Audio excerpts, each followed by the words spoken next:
libre dans le monde. Une fois de plus, nous vous disons bonsoir et merci de retrouver la palabre intellectuelle sur les antennes d'Afrique Média. Il s'appelle Enia Ibrahim Kamara. Il s'est autoproclamé comme étant le président, voilà, de la transition civile malienne, président du mouvement républicain du Mali. Il a donc déclaré, voilà, qu'il formera un gouvernement d'ici, voilà, enfin, qu'il formera un gouvernement dès le dimanche 27 février. Et qu'il bien entendu va rentrer donc à Bamako au Mali où son investiture est programmée, mais tout cela bien entendu voilà semble complètement flou parce que hier était dimanche 27 février et jusqu'à présent on attend et on se demande d'ailleurs pourquoi une déclaration depuis la Côte d'Ivoire et entre autres comment compte-t-il rentrer au Mali, est-ce qu'il y aurait des extérieurs, plusieurs interrogations que nous allons soumettre à nos invités qui sont installés en multiplex, notamment notamment Lonseni Kikbafori, qui est activiste panafricaniste, à qui je dis bonsoir et bienvenue à la palabre intellectuelle. Bonsoir et bienvenue. Journaliste, merci de m'avoir invité sur votre plateau ici ce jour. Merci. Sako Gervais, enseignant-chercheur, merci d'être là, bonsoir et bienvenue. Oui, bonsoir, cher ami, M. Guy Fondor. Je salue l'Afrique qui nous suit, je salue la Côte d'Ivoire. Merci encore de m'inviter sur votre illustre plateau pour parler d'un sujet très préoccupant, la question de la crise malienne. Merci beaucoup à Afrique Média et c'est un plaisir de participer à cette émission. Bonsoir à tous.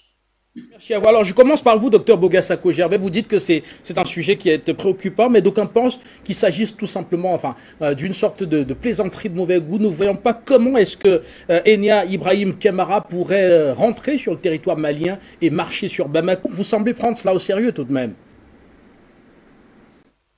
Oui, écoutez, c'est une... J'avoue qu'on est tombé un peu des nues, mais ce n'est pas un cas nouveau.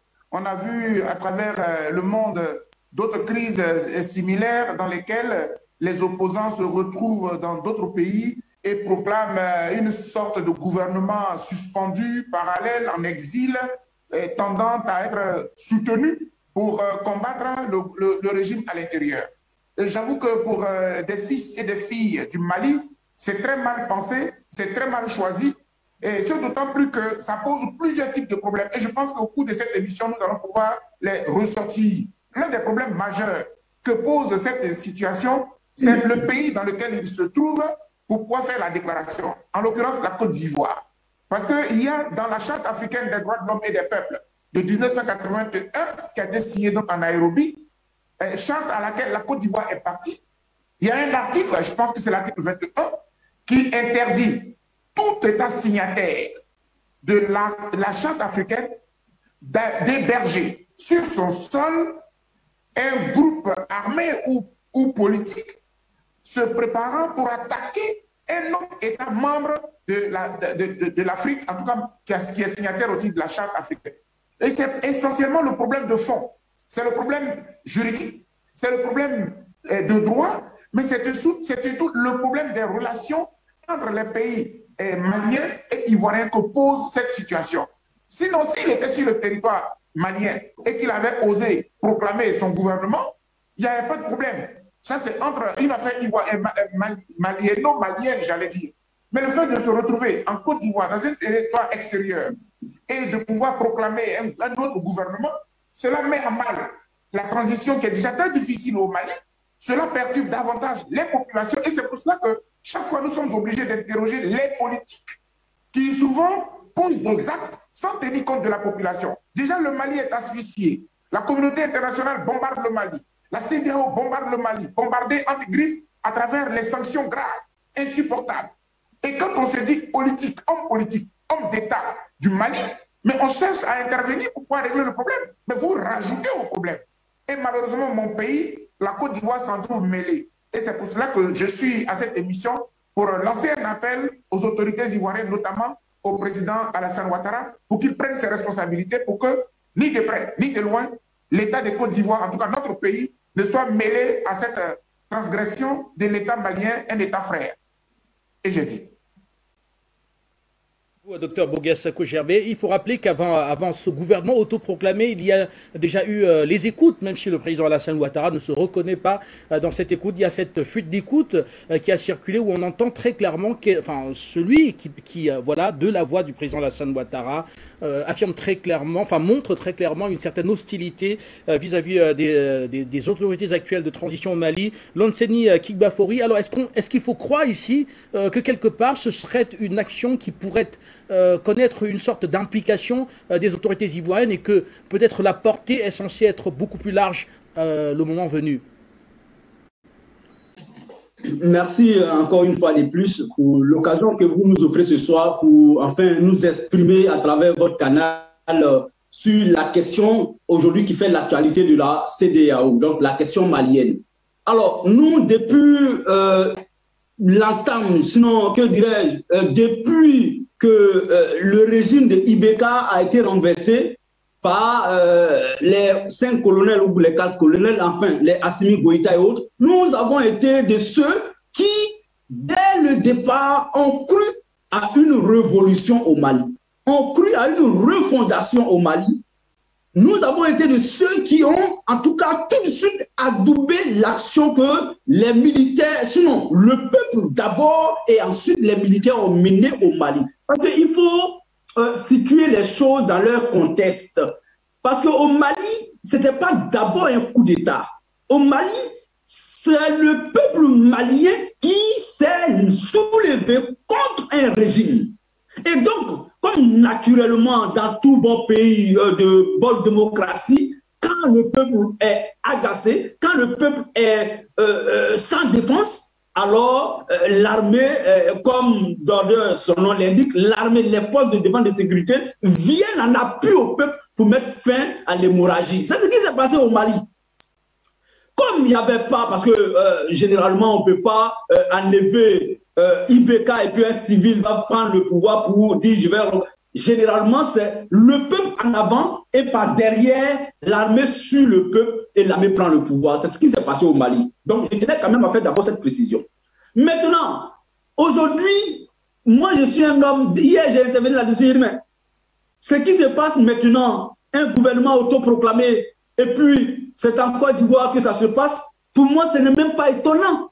En tout cas, j'ai été choqué de voir un citoyen malien qui prétend aimer son peuple et se comporter de telle manière aujourd'hui, ou au moment où le peuple malien est en danger, au moment où le Mali est en danger, un citoyen, parce qu'il est opposant, au nom de quoi se permet d'enfoncer encore ce même peuple dans, je veux dire, dans la gueule du loup. Parce qu'aujourd'hui, qu'on veut ou pas, Assimi Goïta et le régime, d'une manière ou d'une autre, sont aujourd'hui les hommes du peuple, sont aujourd'hui ceux que le peuple malien, ceux à qui le peuple malien se reconnaît. Tu peux ne pas aimer Assimi Goïta. Et moi qui vous parle, je n'ai jamais dit à quelqu'un que j'aime Assimi Goïta, je ne le déteste pas non plus. Mais je dis, Assimi Goïta, dès qu'il est arrivé au pouvoir au Mali, nous avons été ceux qui ont été choqués dès l'entente du régime de Assimi Goïta, parce que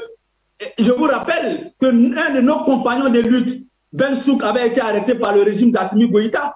Nous avons été choqués. Mais aujourd'hui, le problème n'est pas à ce niveau. Le problème n'est pas au niveau de j'aime ou j'aime pas Assimi Goïta. Le problème, c'est de défendre l'humanité au Mali. Le problème, c'est de défendre un peuple en détresse. C'est de défendre un peuple agacé, un peuple martyrisé, un peuple terrorisé. C'est là le problème, le fond du problème. Ne cherchons pas ailleurs.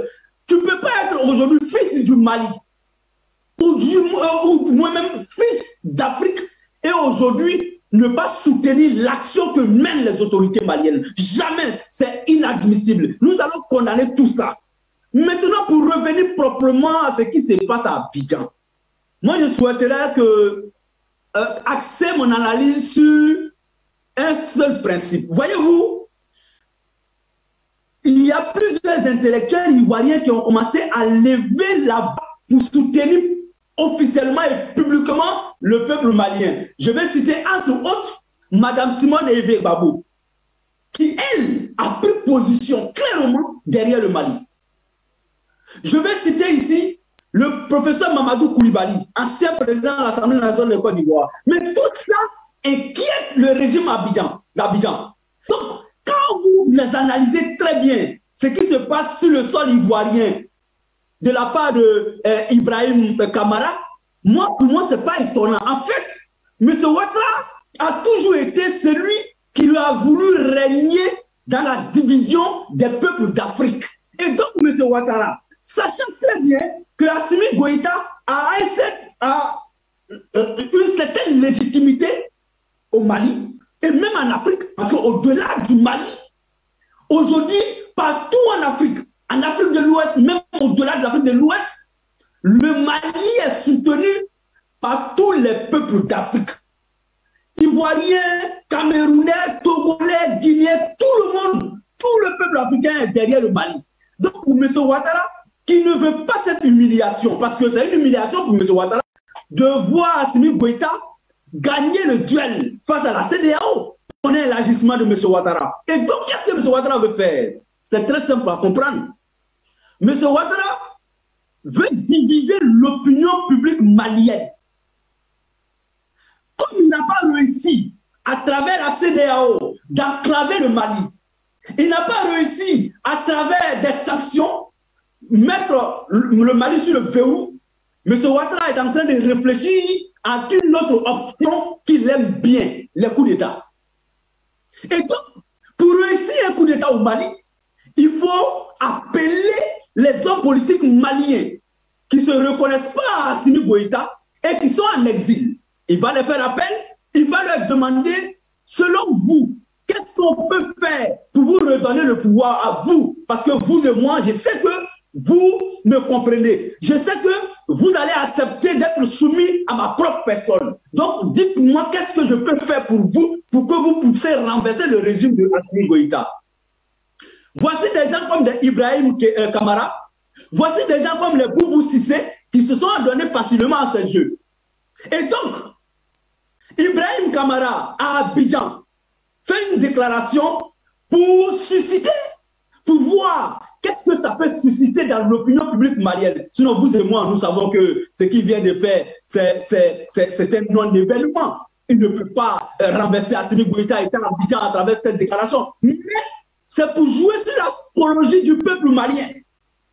M. Ouattara veut démontrer aux autorités maliennes que si vous êtes soutenu par les opposants ivoiriens, si vous acceptez les opposants ivoiriens sur votre sol, alors moi je peux me permettre de faire tout possible, tout ici, avec les opposants maliens qui ne sont pas d'accord avec le régime de Assimi Goïta pour créer le désordre au sein du peuple malien. Donc, ce qui se passe, c'est une guerre psychologique contre le Mali.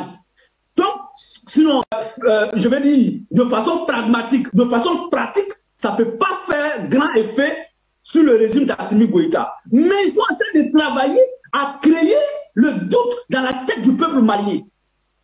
Parce que la force d'Assimi Goïta, ce n'est pas que les armes. La force d'Assimi Goïta, c'est aussi le peuple malien et le peuple d'Afrique. Ouattara l'a compris. Et quand on comprend ça, il faut alors tout faire pour diviser ce peuple. Et donc, comme que Ibrahim, les Boubou Sissé ont été des gens qui ont travaillé dans le régime de Ibrahim Boubacar Keïta, ils ont certainement des entrées actuellement dans le gouvernement malien.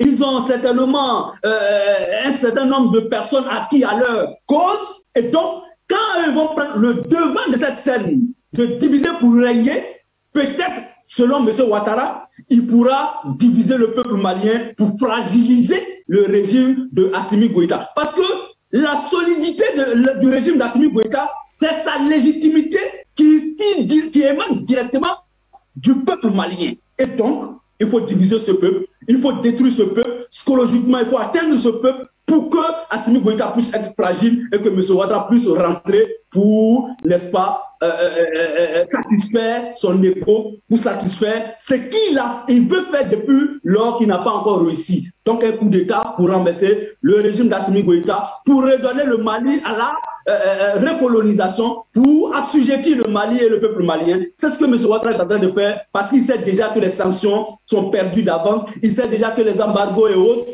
le Mali va s'en sortir et d'ailleurs le Mali est en train de bien s'en sortir et M. Ouattara, il n'aime pas la honte, il ne supporte pas la honte.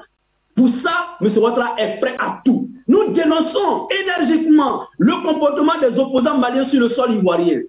Nous interpellons ici et maintenant Alassane Dramane Ouattara et son régime de mettre fin à tout ce qu'on voit aujourd'hui en Côte d'Ivoire. Ça n'honore aucun Ivoirien, ça n'honore pas lui-même et ça n'honore pas la Côte d'Ivoire, notre pays. Nous ne voulons pas que la Côte d'Ivoire soit une base arrière pour détruire le Mali qui a déjà tant souffert. Merci à vous, Kik Bafouri. C'était juste la première prise de parole. Très rapidement, je vous propose d'écouter Enea Ibrahim Kamara, qui s'est donc autoproclamé comme étant le président de la transition civile malienne, qu'il voudrait ici comme étant celle qui vient remplacer le conseil, enfin la transition en cours dans le pays menée par le colonel Assimi Goïta. Je vous propose de l'écouter rapidement et nous revenons. Mes chers compatriotes, aujourd'hui, 28 février 2022, au nom de la Constitution de la République du Mali, en ses articles 6, 22, 24 et 31, ayant constaté la fin du délai légal de la transition dirigée par la junte du colonel Assimi Goïta, je déclare la dissolution de tous les organes de transition. Et je décrète au nom du peuple malien souverain la restauration de l'Assemblée nationale issue des dernières élections. J'invite la population au calme. J'invite nos forces armées et de sécurité à se mettre à la disposition du gouvernement de transition civile. Je déclare que la cérémonie d'investiture aura lieu à Bamako le 8 avril 2022. J'invite tous les partis politiques, les associations, toutes nos forces vives, la société civile, ainsi que la communauté internationale à prendre attache avec les nouvelles autorités pour mettre en place un processus électoral qui va nous permettre de choisir librement le prochain président de la République dans un délai de 6 mois à compter de cette date. Je vous remercie pour votre attention. Que vive le Mali! Retour sur ce plateau, docteur Boga Sako-Gervais, on voit Enea Ibrahim Kamara, on le voit hésitant parfois, on voit qu'il est complètement figé, certainement devant un prompteur et qu'il essaie donc de dérouler ce texte qui non seulement l'autoproclame mais donne aussi ce qui est censé être le programme de cette transition civile qu'il annonce. Et du coup on se demande quelque part véritablement si tout ça est très sérieux ou alors si par contre on ne devrait pas prendre cela comme étant une sorte de de partie visible d'un iceberg qui pourrait être un iceberg sous lequel on retrouve la France, la Côte d'Ivoire et tous les adversaires finalement de cette transition malienne. C'est invraisemblable et puis à la fois c'est un peu amusant. Alors, je crois que les deux mots que j'utilise dans tous les sens. Je voudrais que vous me permettiez, tantôt j'ai cité la Charte africaine des droits de l'homme et des peuples et j'avais évoqué l'article 21. Comme il y a beaucoup de nos étudiants qui suivent ces émissions, il est bon de préciser que c'est précisément l'article 23 de la Charte africaine qui dit, et je cite, article 23, alinéa 2, dans le but de renforcer la paix, la solidarité et les relations amicales, les États partis à la présente charte s'engagent à interdire que leur territoire soit utilisé comme base de départ d'activités subversives ou terroristes dirigées contre le peuple de tout autre État membre parti à la présente charte. Donc c'est l'article 23 qui est très clair, qui interdit que n'importe quel pays africain qui a signé la charte africaine accepte que sur son territoire, un groupe, qu'il soit politique ou militaire, fasse de ce pays-là une base armée contre son propre pays. Donc, c'est très clair, si la Côte d'Ivoire a laissé faire, la Côte d'Ivoire assume, porte là une entière responsabilité. Maintenant, pour répondre d'abord à la question précise, parce qu'après, il y a des analyses qu'il faut faire. Et je crois que mon co-panéliste, le jeune frère, a commencé déjà à faire des analyses assez pointues, assez précises. Parce que nos cerveaux travaillent, nos cerveaux fonctionnent. Quand vous posez un acte, acceptez que nous puissions le décrypter. Il le fait en tant que journaliste, en tant que cyberactiviste, en tant qu'intellectuel, en tant que citoyen africain. Et c'est notre droit. On ne peut pas mettre quelqu'un en prison pour cela. Nos cerveaux-là, ça fonctionne. Ce que le monsieur vient de faire en Côte d'Ivoire, j'ai dit que c'est une plaisanterie.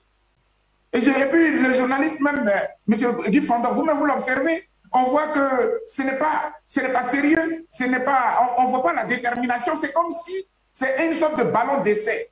Mais en même temps, c'est dangereux, parce que vous le faites dans le territoire d'autres personnes.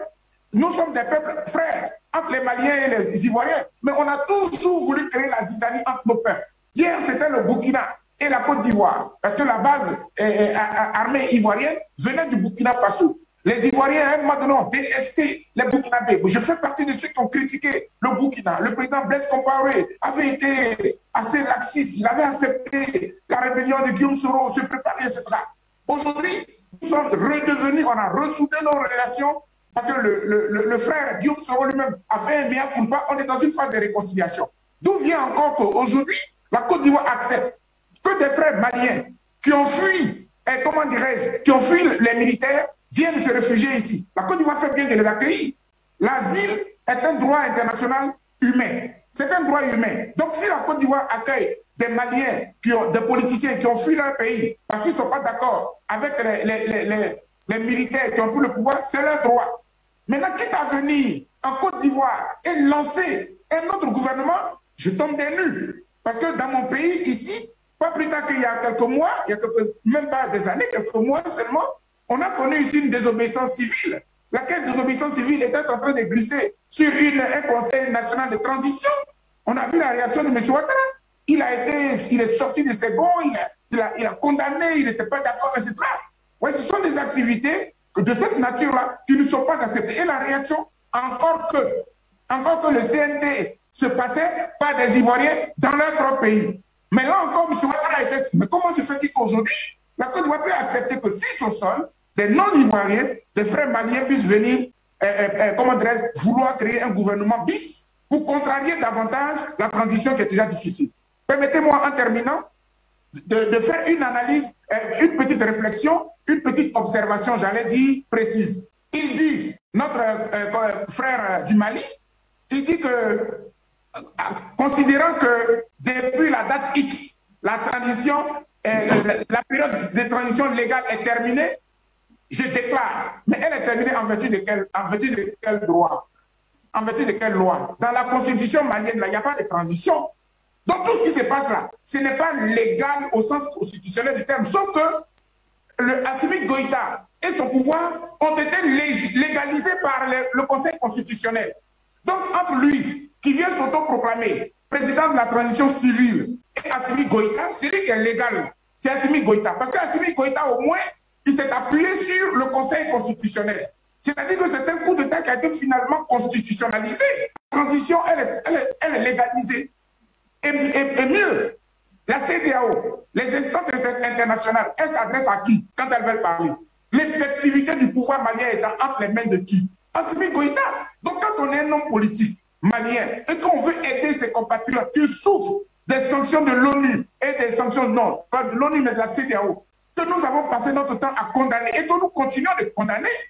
Mais les politiciens maliens, ils devaient pouvoir s'organiser, aller chercher peut-être des chefs d'État, parce que la CEDEAO s'est mal comportée. La CEDEAO a échoué au Mali, et elle est en train d'échouer. Donc quand vous êtes des politiques maliens et que vous voulez aider votre peuple, vous vous constituez et puis vous trouvez d'autres voies en dehors de la CEDEAO pour nouer le contact avec les dirigeants du pays, notamment les militaires, et puis trouver une porte de sortie. Mais on ne vient pas là, titubant, cherchant les mots, pour déclarer qu'on crée un gouvernement civil. D'abord, on est seul, Un gouvernement civil, il est dirigé par qui? Par lui seul? Non. Les autres membres du gouvernement, même en attendant de les nommer, auraient pu être autour de lui. Pour que nous puissions voir qu'il n'est pas seul. Mais là c'est facile, hein, on peut se mettre dans une chambre d'hôtel et puis lancer tout ce qu'on veut. Non, arrêtons un peu de jouer avec nos États. Le Mali, ce n'est pas un petit pays. Dans l'histoire de l'Afrique, dans l'histoire de notre continent, le Mali est un grand pays. C'est un grand peuple. N'oubliez pas l'histoire de Sundiata. Vous êtes quand même des descendants de Sundiata. Et puis vous jouez avec le grand Mali. Parce que la France est venue là s'immiscer dans nos affaires internes en Afrique. Nous aussi, fils d'Afrique, on va continuer d'asphyxier nos peuples. Finalement, ma conclusion, c'est que l'Occident a fait sa part hier. Elle nous a colonisés, elle nous a tout volé. Le reste là, c'est nous-mêmes. Le reste là, c'est nous-mêmes. Ce qui se passe au Mali, ce n'est plus la France, ce n'est plus quiconque, ce sont les fils du Mali eux-mêmes qui, quelque part, continuent d'asphyxier les peuples. Et je le dénonce, parce que ce n'est pas normal. C'est ce que je pense. Merci à vous, Dr Boga-Sako Gervais. Alors, le silence des autorités ivoiriennes qui, bien sûr, interrogent déjà quant au sérieux même de cette déclaration, mais aussi qui pourrait sous-entendre voilà, un cautionnement, finalement, de ce qui pourrait également avoir pour intention de diviser l'opinion publique malienne en donnant une sorte d'alternative à ceux qui pourraient, dans une certaine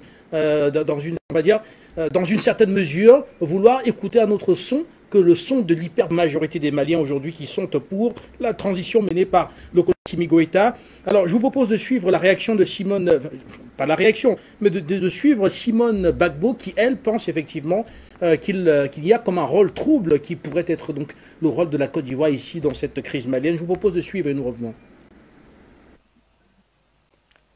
Depuis 1963, plusieurs rébellions venues du Nord ont plongé le Mali dans une situation d'instabilité quasi permanente.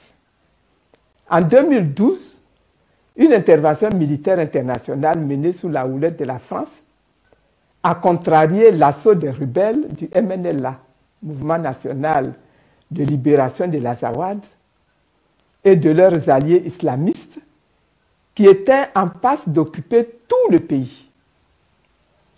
C'est dans ce contexte sécuritaire très difficile que le président Ibrahim Boubacar Keïta, dit IBK, a été élu. Durant toute sa présidence, il n'a pas réussi à réunifier le pays ni à ramener la paix. Pendant plusieurs mois, les masses populaires organisent de nombreuses manifestations citoyennes et politiques. IBK est finalement renversé par un coup d'État militaire dirigé par le colonel Assimi Goïta et il démissionne le 19 août 2020. Cette prise du pouvoir a été saluée par la majorité du peuple malien. En réalité, le coup d'État n'a été que l'aboutissement de ce combat du peuple malien. Le dimanche 9 janvier 2022, à Accra, les chefs d'État et de gouvernement de la CEDEAO, réunis en sommet extraordinaire, prennent des sanctions contre le peuple et les nouvelles autorités du Mali. Quelle analyse pouvons-nous faire de ces sanctions? Il convient de rappeler d'abord les sanctions prises par les chefs d'État et de gouvernement de la CEDEAO avant de les analyser. Ce sont, premièrement, la fermeture des frontières terrestres et aériennes entre les pays de la CEDEAO et le Mali. Deuxièmement, la suspension de toutes les transactions commerciales et financières entre les pays de la CEDEAO et le Mali, à l'exception des produits alimentaires de grande consommation, des produits pharmaceutiques, des matériels et équipements médicaux, y compris ceux prévus pour la lutte contre la COVID-19, des produits pétroliers et de l'électricité. Il s'agit du gel des avoirs de la République du Mali dans les banques centrales de la CEDEAO, du gel des avoirs de l'État malien et des entreprises publiques et parapubliques dans les banques commerciales des pays de la CEDEAO, de la suspension de toute assistance et transactions financières en faveur du Mali par les institutions de financement de la CEDEAO, particulièrement la BIDC, Banque d'investissement et de développement de la CEDEAO, et la BOAD, Banque ouest-africaine de développement. Il s'agit de l'activation de la force en attente de la CEDEAO. Ces sanctions ont été endossées par la conférence des chefs d'État et de gouvernement de l'Union économique monétaire ouest-africaine, UEMOA, réunie en session extraordinaire le 9 janvier 2022. Cette instance les a même renforcées par d'autres mesures coercitives. La suspension du Mali des organes et institutions de l'UEMOA, la suspension des concours financiers en faveur du Mali par les institutions de financement de l'UEMOA. Toutes ces mesures de la CEDEAO et de l'UEMOA suscitent quelques points de réflexion. Premièrement, ces sanctions rappellent celles qui ont été prises par ces mêmes organisations régionales sous l'instigation de la France et de l'Union européenne contre la Côte d'Ivoire pendant la crise post-électorale de 2010-2011. L'on avait alors, au nom de prétendues règles démocratiques à respecter, poussé à son comble le cynisme politique en allant jusqu'à imposer au peuple ivoirien un embargo sur les médicaments importés. L'on avait aussi ordonné la fermeture des banques locales opérant en Côte d'Ivoire, empêchant de la sorte les Ivoiriens d'accéder à leurs comptes bancaires. Plusieurs personnes à ce moment-là ont perdu la vie. Tout cela s'est fait dans l'indifférence totale et parfois avec la complicité de certains pays africains voisins de la Côte d'Ivoire. Ces sanctions au Mali s'apparentent à une punition du peuple malien. Leur sévérité et la rapidité avec laquelle elles ont été prises inclinent à penser que l'on reproche aux forces vives du Mali leur soutien aux acteurs du coup d'État. Troisièmement, ces sanctions apparaissent ainsi comme un signal fort envoyé aux autres peuples africains qui seraient tentés de suivre l'exemple malien. Quatrièmement, ces sanctions confortent la majorité de l'opinion africaine dans le sentiment que la CEDEAO et l'UEMOA sont instrumentalisés par les chefs d'État et servent à régler des comptes politiques. Elles traduisent éloquemment la tendance de plus en plus affirmée d'utiliser des institutions financières pour tenter de régler des crises politiques internes aux États.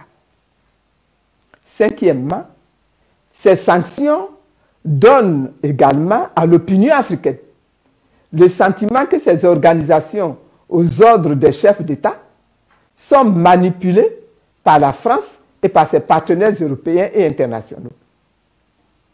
Abordons maintenant les enjeux majeurs de la crise.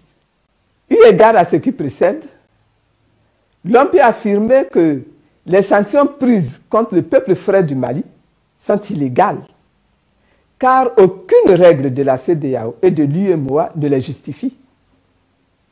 Ces sanctions à caractère purement politique sont iniques dans leurs conséquences et s'apparentent à des crimes contre l'humanité. Sur le plan éthique, elles sont inhumaines. Que l'on ne s'y trompe pas, la crise malienne est un véritable cas d'école.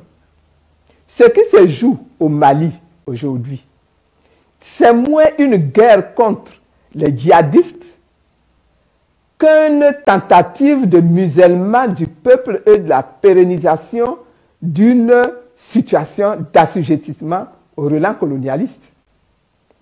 Il ne s'agit pas de libérer les populations maliennes des affres du terrorisme. Les enjeux majeurs de cette crise se cristallisent autour de la problématique de la souveraineté du Mali et des ex-colonies africaines de la France, qui, 62 ans après la proclamation de leur indépendance politique, subissent toujours le diktat des gouvernants français. Ces enjeux se déclinent comme suit. Premièrement, la crise malienne est d'abord et avant tout une bataille pour la transformation des relations entre la France et le Mali, entre cette ancienne puissance coloniale et ses anciennes colonies. Le peuple et les autorités de ce pays sont engagés dans une conquête des leviers géostratégiques nécessaires pour garantir une véritable indépendance de leur nation. Deuxièmement, la crise malienne est une opportunité que se donnent les autorités du Mali pour tirer le meilleur parti d'une mondialisation amplifiée des relations internationales. Ces autorités profitent ainsi du conflit qui l'oppose à la France pour faire appel à d'autres partenaires comme la Russie, la Chine, la Turquie, l'Iran, etc. Troisièmement, la crise malienne, c'est aussi l'exemple qui peut faire tache d'huile. Les cas de la Guinée et du Burkina Faso en sont l'illustration. Le désir de lutter pour la souveraineté des États de l'Afrique francophone couvre dans toutes les anciennes colonies africaines de la France. Et ce désir-là pourrait se généraliser.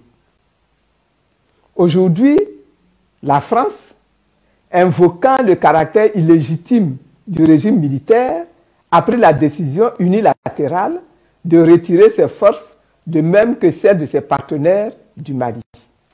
En effet, le 17 février 2022, le président français a annoncé le retrait des forces militaires Barkhane et Takuba du territoire malien. Cependant, on peut constater qu'elle ne se retire pas bien loin du théâtre des opérations, puisqu'elle compte se replier au Niger voisin pendant qu'elle s'incruste en Côte d'Ivoire.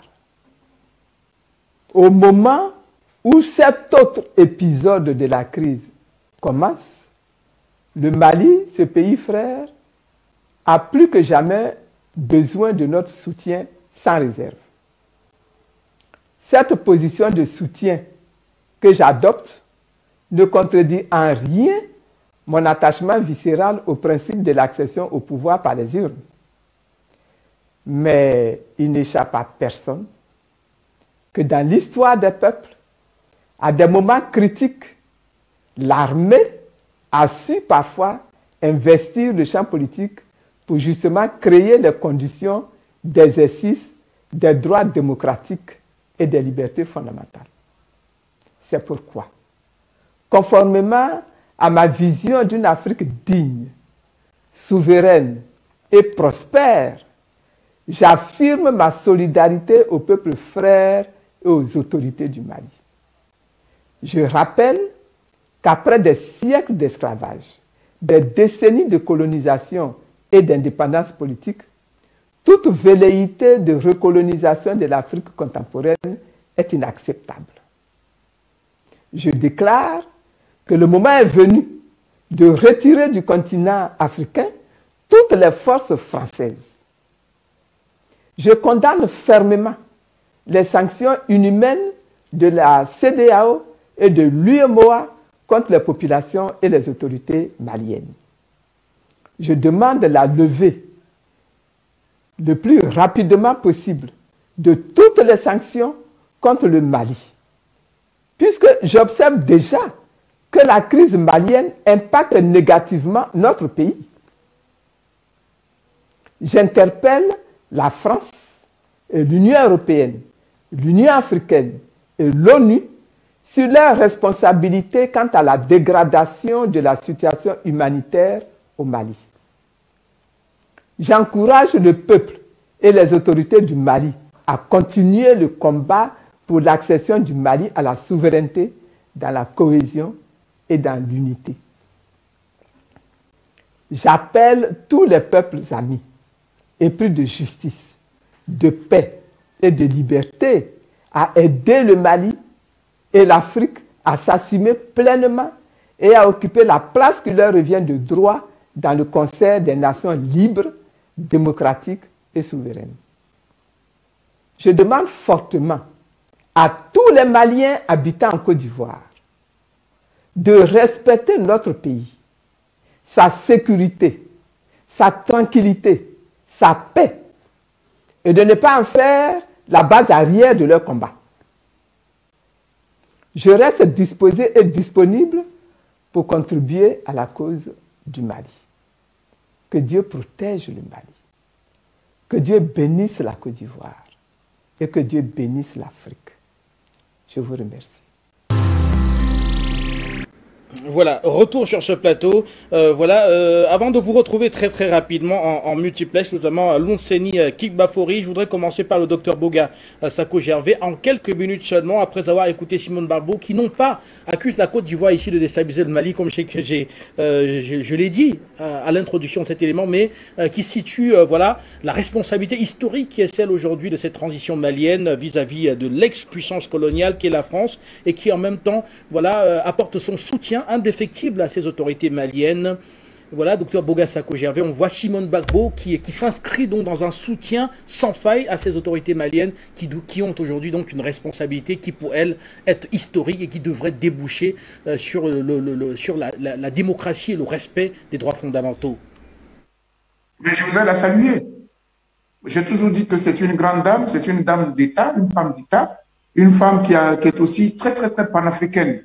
Voilà, aussi, tout ce que nous avons connu en Côte d'Ivoire, c'est une femme qui épouse les idéaux de la souveraineté, avec d'ailleurs son illustre époux, il faut le dire, qui s'est aussi prononcé avec son parti, le PPACI. Madame Simone Gbagbo, là, de bout en bout, elle a fait une analyse complète, propre, tranquille et puis pointue. Et ça, vraiment, j'en suis fier, je voulais lui dire. Bravo, tout le texte est bon, toute la déclaration est parfaite, parce qu'il était temps qu'elle se prononce. Aujourd'hui, vous voyez, cher ami Guy Fonda, si vous remarquez très bien, notre pays, la Côte d'Ivoire, est en interne, est en crise avec la cherté de la vie. Et d'ailleurs, même cette déclaration-là, Mme Gbagbo la commence en parlant de la question de la cherté de la vie, en disant qu'elle y reviendrait. Mais la cherté de la vie, là, on ne le dit pas, mais c'est une des conséquences de la crise du Mali. Quand on met un embargo sur le Mali, quand on bloque les frontières du Mali, quand on asphyxie le Mali, mais naturellement que cela agit sur les denrées alimentaires en Côte d'Ivoire, puisque les deux pays commerçaient. Donc, quelque part, il y a un impact. Et quand j'analyse le discours de Mme Gbagbo, il y a un passage qui m'a le plus touché, où elle dit les sanctions de la CEDEAO donnent l'impression, en tout cas, elle a cité plusieurs conséquences, mais donne l'impression que c'est plus le peuple qu'on a voulu sanctionner, beaucoup plus que les militaires eux-mêmes. C'est un peu comme si on reprochait au peuple malien d'avoir soutenu ou de soutenir les militaires. Mais les gens oublient très vite. Ils oublient très vite qu'à la vérité, la situation du Mali n'est pas née des militaires. Elle est née des civils. On oublie qu'à la tête du soulèvement populaire, il y avait un certain imam, l'imam Diko. Et ça a duré 6 mois. Tous les vendredis, après comment dire, la prière du vendredi, toute la population malienne se rendait pratiquement dans la rue, réclamant à IBK un peu de justice, un peu d'équité. Là où il était au pouvoir, lui, son fils, une certaine gabégie, où on tripatouille, on pille le pays, alors que le peuple se meurt. Voilà le mal du Mali. C'est ça que les populations ont dénoncé. Ça a duré 6 mois. Et la CEDEAO était là. Et la communauté internationale était là. Les Maliens souffraient seuls. À un moment donné, les militaires ont estimé que le pays ne peut pas rester bloqué éternellement. Donc, ils ont pris leurs responsabilités. Bon, j'entends coup d'État, etc. Mais on peut toujours discuter là-dessus. Parce que, en termes de coup d'État, le fait que IBK signe sa démission, ce n'est plus un coup d'État au sens propre du terme. Parce qu'il y a des cas où le président, quelles que soient les circonstances, refuse de signer sa démission. On l'a vu avec le cas du président Laurent Gbagbo ici, qui a été adulé, qui a été acculé pour qu'il signe sa démission. Il dit jamais, si vous voulez tuer moi. Donc, quelque part aussi, d'un point de vue précis et juridique, ce n'est plus un coup d'État en tant que tel à partir du moment où le chef de l'État a démissionné. C'est là que je dis, on ne peut pas regarder toute la complexité du dossier et puis venir s'asseoir à Abidjan et puis dire qu'on déclare. Moi, je pense que ça en rajoute à la situation du pays. Chapeau à Mme Simone Éric Gbagbo qui a fait là une très belle analyse. Il était temps qu'elle se prononce parce qu'il faut que des personnalités de haut rang, de haut niveau sur le continent africain se prononcent sur la situation du Mali. Les Maliens ne sont pas seuls. Il y a des intellectuels africains de tous bords qui les soutiennent parce que peut-être que c'est du Mali que viendra la libération de toute l'Afrique. Franchement, même si on aime la France, même si on aime les Français, on est fatigué d'être toujours d'être toujours à la botte des dirigeants français qui ne veulent pas nous laisser prendre notre envol. Merci. Gervais, Lonseni Kikbafori, je vous retrouve très rapidement. Alors à présent, nous commentons cette sortie de Simone Gbagbo qui tient très clairement à affirmer son soutien indéfectible aux autorités de la transition, aux autorités militaires de la transition malienne. Rien à voir avec ces soi-disant autorités civiles dont nous avons commenté d'ailleurs la sortie de celui qui s'est fait porte-parole en première partie de cette émission. À présent, nous parlons de Simone Gbagbo et de cette lutte du peuple malien qu'elle considère comme étant la lutte pour la pleine souveraineté, la lutte pour la libération, pour le respect des droits fondamentaux. Merci, M. Guy Fanlo. Je ne me trompe pas cette fois-ci, ça. Vous savez, Madame Simone Gbagbo, moi j'avoue sur ce plateau, peut-être que c'est l'occasion pour la première fois sur une chaîne que je fais cette confidence, j'étais de ceux qui rejetaient en bloc tout ce qui était Madame Simone Gbagbo. Je l'avoue, la main sur le cœur. Madame Simone Gbagbo, depuis qu'elle est sortie de la prison, elle a été amnistiée le même jour que Kone Kamaraté Suleiman Soul qui avait été emprisonné en 2017. Depuis lors, c'est depuis ce jour jusqu'à aujourd'hui où nous parlons que j'ai commencé à suivre de bout en bout les faits, gestes et propos de Madame Simone Gbagbo. Je vous jure sur l'honneur que cette dame m'a séduit. Vous savez,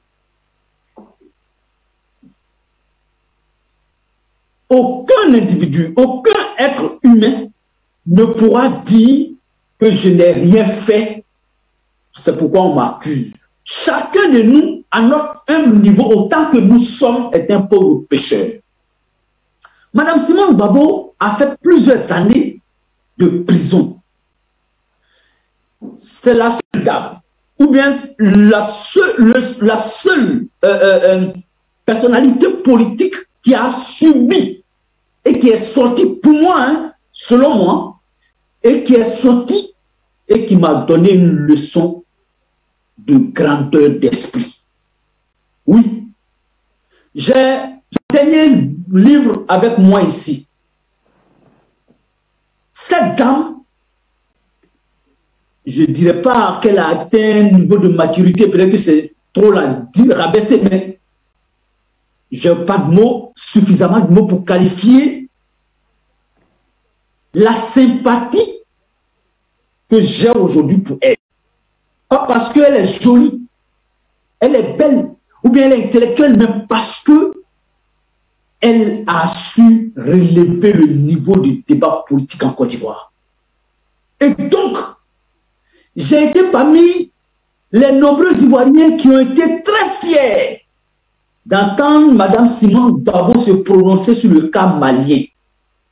Je vous ai dit d'entrée de jeu que depuis le premier jour que IBK a été renversé, nous sommes dans ce combat sur les réseaux sociaux à notre manière. Donc, quand nous, qui n'avons pas peut-être connu les années 90 et autres, et aujourd'hui, une dame complète, intellectuelle, intelligente, professionnelle, politique, nous a emboîté le pas dans ce combat avec les mots bien choisis. Permettez-moi d'abord, avant d'analyser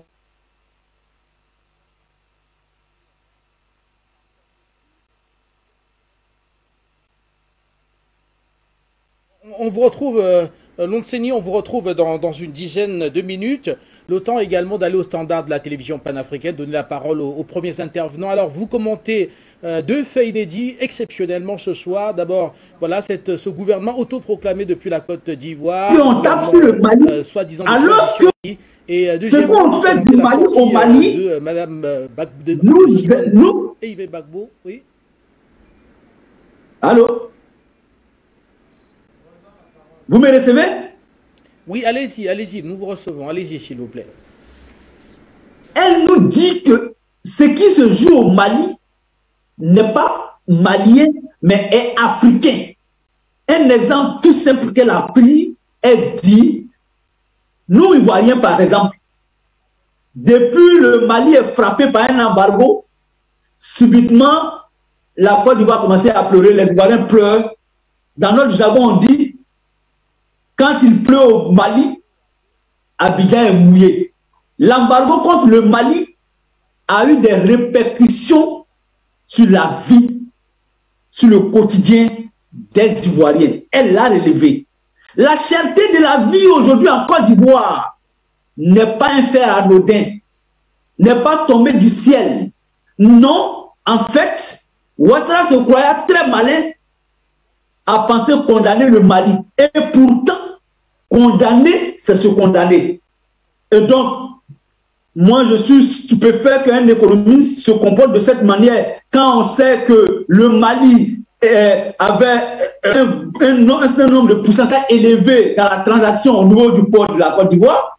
Et aujourd'hui, Ouattara coupe tout ça, croyant faire du tort au Mali. Et que le Mali arrive aujourd'hui à rebondir avec ces transactions internationales. Moi, c'est, je vais dire, c'est Ouattara qui a plutôt échoué. Et donc, Mme Simone Babo, elle a été très claire pour nous dire qu'en fait, ce qui se passe au Mali, ce n'est pas parce que les Maliens sont les plus bêtes ou les plus, je vais dire, elle dit tout simplement, c'est un combat au nom, au compte et pour la puissance coloniale. Et donc, là, cette puissance coloniale veut toujours recoloniser l'Afrique. Non, Mme Babo prend toute sa place désormais dans le combat panafricain, donc dans le combat malien et pas au-delà dans le combat de toute l'Afrique. Je suis très fier de cette dame. Depuis lors, elle continue de faire aussi notre fierté. D'autres pourront épiloguer. Moi, je dis, un homme, comme le disait son cher époux, M.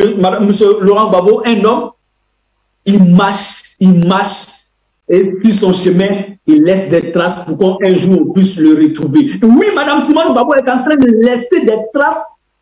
Demain, ces traces pourront nous aider à la retrouver. Elle est en train de nous enseigner comment est-ce qu'on doit voir prochainement les luttes africaines.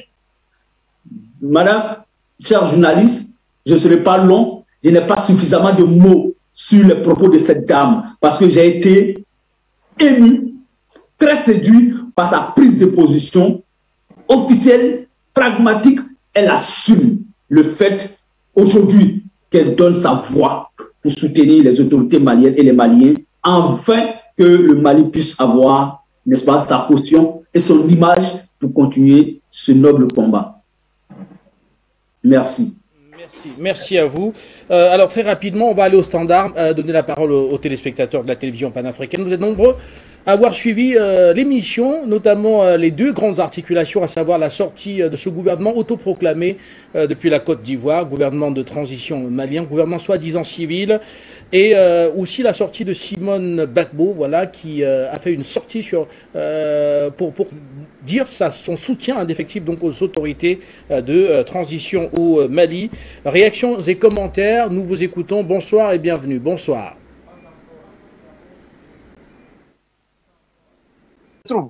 Il est en exil. C'est ça qu'il faut réfléchir. Parce que quand tu as dit tout à l'heure, le président Gbagbo a dit quand quelqu'un marche, il laisse des traces. C'est là la vérité.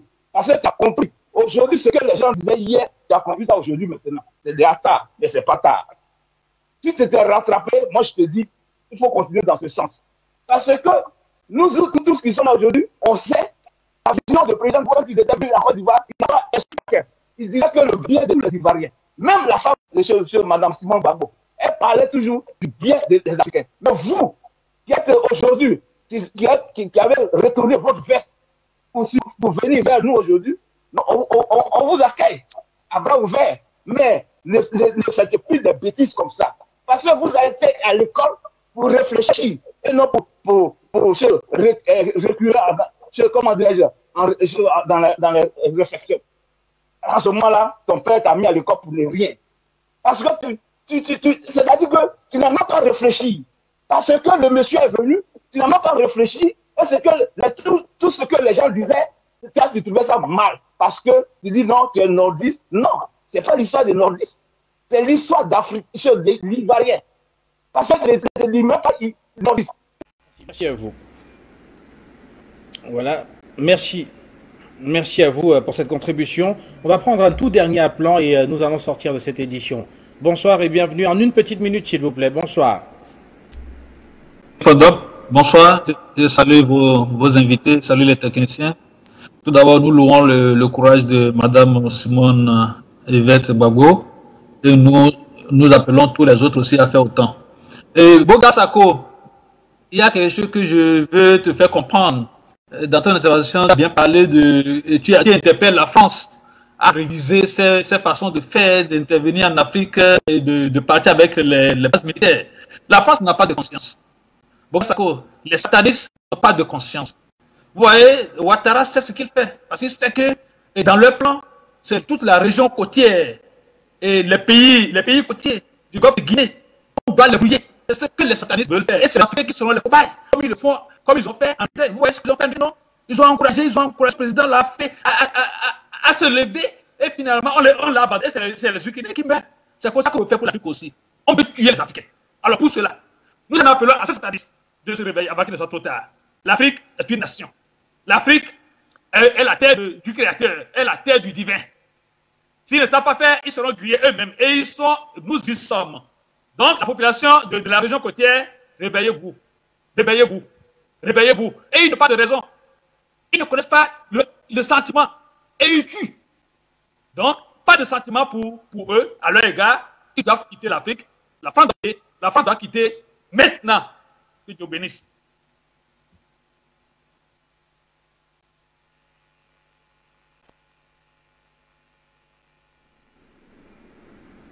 Voilà, retour sur ce plateau et je vous remercie, on n'a plus de temps, je vous remercie Dr Boga Sako Gervais d'avoir été là, je vous remercie également à vous, je vous remercie également Monsieur Lonceli d'avoir été présent, aux téléspectateurs de la télévision panafricaine, je vous souhaite une excellente soirée et on se retrouve très vite.